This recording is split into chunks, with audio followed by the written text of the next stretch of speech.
If you don't want to feel old in your body, you got to go from exercising to training. In this video, I'm going to show you 4 moves that you can implement into your workout routine that's going to help tone your body, help you reclaim your athleticism, and it's going to make you look better overall without wasting time on the treadmill. How's it going? My name is Jaquan. I'm a kinesiologist. I've been in the coaching realm for over 10 years. I specialize in helping people lower their body fat and build toned bodies. And I make videos like this to help people like you. Like, I've been doing coaching for a long time. I really hate people going to the gym year after year and not seeing results. And a lot of times people are just not efficient in the gym. So my hopes is this video is going to help you out. You can use these exercises and you're going to see faster results. When I'm talking to a new client about their training plan, I always tell them that there's a difference between exercising and training. So I always say exercising is like just going to the gym, you're just getting a good sweat in, you're trying this equipment, you're trying this one. Training is when you go to the gym and you have a strategy and you have a program that you're following. There's a big difference. A lot of times I work out with a friend who's never trained before, and he's like, man, my body, I feel it. You know, man, I have muscles. I never felt these muscles before. That's because I took them from exercising realm to the training realm. So if you're watching this video and you're thinking to yourself, man, that is kind of me. I just go to the gym and I just work out, I try different equipment, I try different exercises. I don't really have a plan or a strategy. That's all right. We're watching this video. We're going to learn a little bit. And I have more videos on my channel that you could check out as well. So instead of just hopping on the treadmill or the Stairmaster feeling like, man, since I got a good sweat in, I must have got a good workout in. These exercises are going to help you get that same sweat, but also build muscle at the same time. The first exercise is going to be a kettlebell swing. You want to choose a weight that is like in a moderate range for you. So not too heavy, but not too light as well. And then we're going to swing. So it's more of a hinge in your hips. And then you're going to keep your core tight, keep your arms locked in. And you're going to do at least 15 to 20 reps on here. You could do 3 to 4 sets. Each exercise that I'm going to show you, you can just do one of these exercises and start there. Or what I recommend is doing all 4 and then trying it out. If you do all 4 of these exercises that I'm going to show you, it probably is going to take you about 25 to 35 minutes to finish it.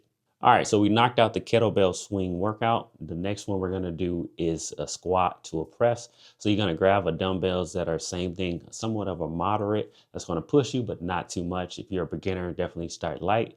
And then what you're going to do is have your legs spread apart. And I want you to squat down as low as you can. I try to have my elbows kind of touch my knees, and then I come up and press it up. So this one's going to work your core. It's going to feel like cardio, and it's working your entire body at once. This is way more efficient than just walking on a treadmill or just doing a Stairmaster, because you're getting that heart pumping and you're also building those muscles up at the same time. A great one to start with. I would recommend at least 8 to 12 reps on this one. Repeat it 3 to 4 sets. All right, so we're moving along. The next one is the goblet squat. On this exercise, I want you to choose a dumbbell that is somewhat heavy. It's going to push yourself. It's going to have your core working to help stabilize everything. So choose on the heavier side, whatever that is for you. And then I want you to go for at least 10 to 12 reps on this one. Try to go as low as you can. Try to keep your core engaged. You want to keep your feet flat on the ground. And if you can, try to angle your feet out and then try to go as low as possible. Similar to the squat to press, it's going to work your core. It's going to build up your legs. It's going to build up those quads all in once. And it's going to feel like cardio at the same time. All right. And one of my favorite exercises is the dumbbell step up. If you don't have dumbbells, or if you don't feel comfortable with the dumbbells, you can do this with body weight as well, but this is way better than doing a treadmill. Stairmaster is helping you get more functional. So that what I mean by that is this is just daily life. You might want to have to step up. You might have to go on a hike.